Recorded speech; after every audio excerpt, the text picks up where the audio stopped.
පුරාණ කාලයේ දෙවිවරුන්ටත් මනුෂ්‍යයන්ටත් එක වගේ අභියෝග තිබුණා. බලය කියන්නේ මොහොතින් මොහොතට වෙනස් වෙන්න පුළුවන් දෙයක් කියන එක මේ කතාවෙන් අපිට පැහැදිලි වෙනවා. අපි කතාවට යමු. දිනක් සුරපුරාධිපති මහා බල සම්පන්න ඉන්ද්‍රදෙවියන්ට පුංචි ප්‍රශ්නයක් ඇති වුණා. ඔහුගේ මහා රථය මගදී බිඳී ගියා. මේක ඉන්ද්‍රදෙවියන්ට නම් පොඩි අපහසුවක්. එහෙත් තමන්ගේ බලයට, කීර්ති නාමයට සරලන වාහනයක් නැතුව ඉන්න ඔහුට බැරි වුණා. ඔහු සිතුවේ සාමාන්‍ය දෙයක් නෙවෙයි.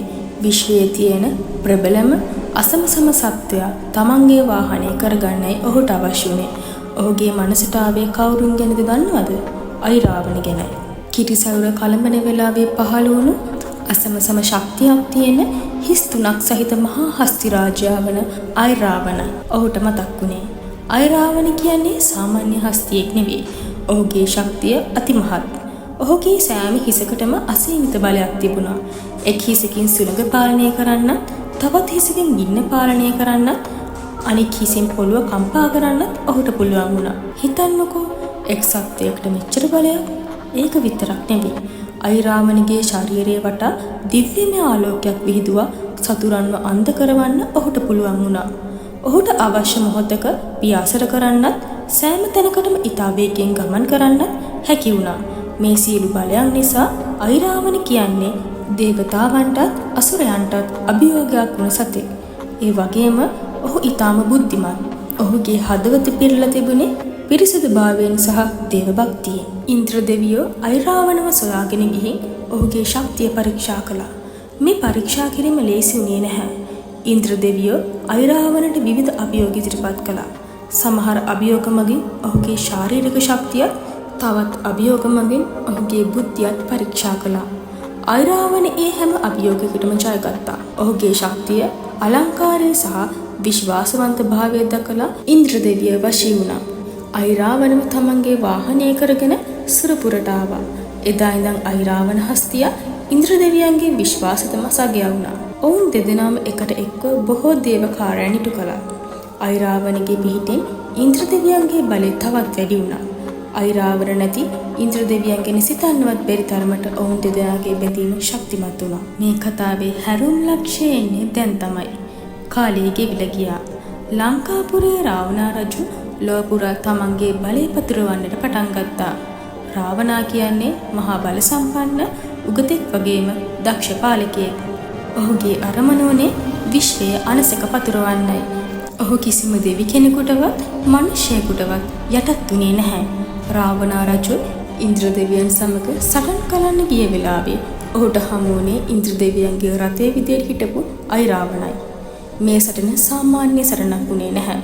ඒ දෙවිවරුන්ගේ සහ අසුරයන්ගේ බලවත්ම අරගලයක් වුණා. ඉන්ද්‍රදෙවියෝ තමන්ගේ සම්පූර්ණ බලය යොදවලා සටන් කළා.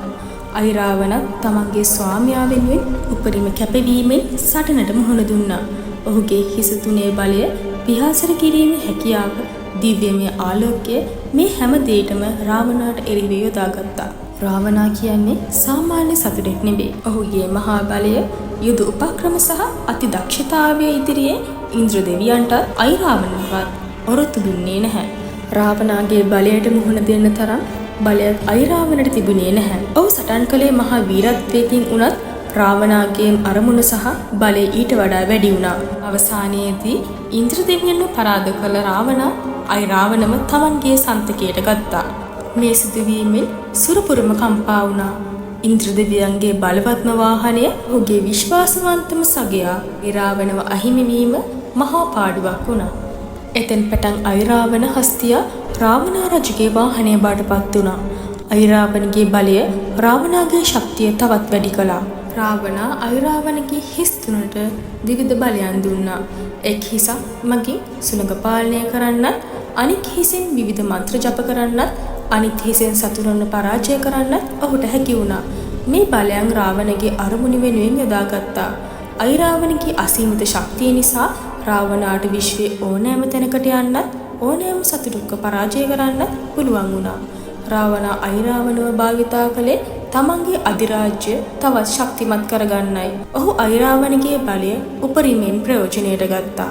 අයිරාවණ තමන්ගේ නව ස්වාමියාට විශ්වාසවන්තව සේවය කළා. සමහර විට මේක බලයේ ස්වභාවය වෙන්නේ නැති. මේ කතාවෙන් අපිට පෙනෙන්නේ ශක්තිය කියන්නේ එක් අයකට අයිති දෙයක් නෙවෙයි. ඒක බලවත්ම කෙනාට ඕනෑම මොහොතක අයිති වෙන බවයි.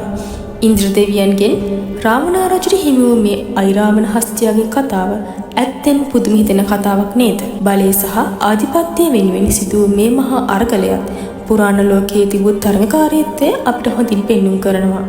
අයිරාවණ වැනි සතෙක්ගේ බලය උනත් නිවැරදි නායකත්වය යටතේ වෙනස් අරමුණ වෙනුවෙන් යොදා ගන්න පුළුවන් කියන එකත් මේ කතාවෙන් පේනවා. සමහර විට මේ වගේ කතා අපිට අදටත් වැදගත් පාඩම් උගන්වනවා. ඒ කියන්නේ බලය කියන්නේ නිතරම වෙනස් වෙන්න පුළුවන් දෙයක්. ඒ වගේම ඒක බාර ගන්නා කෙනාමත් තමයි ඒකේ ස්වභාවය තීරණය වන්නේ. ඉතින් මේ කතාව ගැන ඔයාලට මොකද හිතෙන්නේ? ඔයාලගේ අදහස පහලින් කමෙන්ට් කරන්න අමතක කරන්න එපා.